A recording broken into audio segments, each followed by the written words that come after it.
Okay, are you having an A2P nightmare? They happen. I'm not going to lie. Pretty much every client that we've ported a number in, we've had some A2P client or A2P nightmare go on. So let's just take a look. So this client here, Solar Light, um, very easy, has a couple numbers. So let's look at what happened and why it happened. Okay, you're going to see up here, you are now A2P 10DLC compliant, but I'm not, right? It's lying. And why is because that first I put in this number and I got A2P verified. That wasn't too hard, but we had to port in the company's number it's had for 18 years. Very common. So we forwarded this number onto this number while we were doing it. Okay, no problem. So all the calls are coming through. From client's perspective, there's really nothing going on. They can make calls in and out. Just means that they're using this number instead of this number for a short amount of time. Okay, so then we get the port going and the port comes through. Great. Now, note when porting a number, make sure your client does not use the outgoing number. I had one client, after porting, they kept jumping back to their old system and making outgoing calls with their main number, which undid the port. It was a mess. So just make sure when you're porting the number, you tell the client, don't use that number. Do not use that number until it's fully ported, and then use it in the new system only.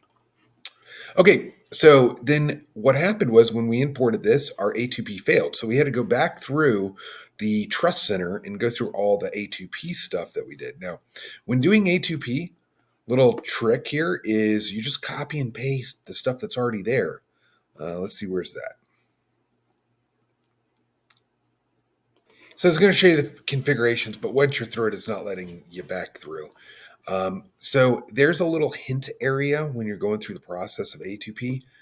Just click the little question mark and copy and paste the pre-built text. That'll get you through way faster. Too many times people try to do their own stuff and it doesn't work.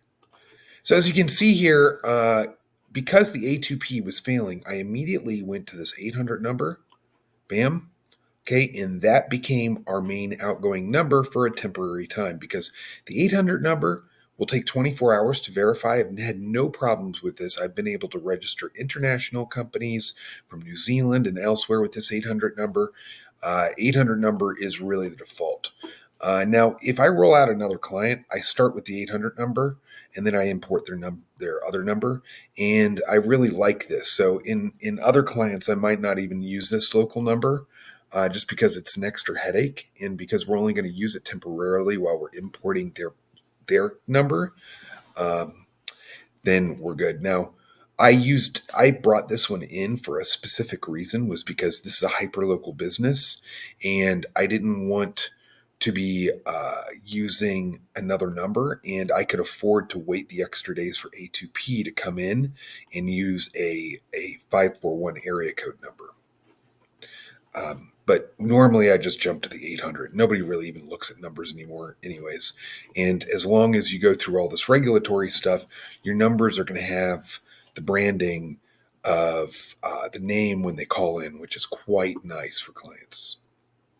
So anyways, these are some of the ways that you can get through the nightmares that go on with A2P. And hopefully this helps you out on how to do it. And just know that A2P is a pain in the butt and we can help you out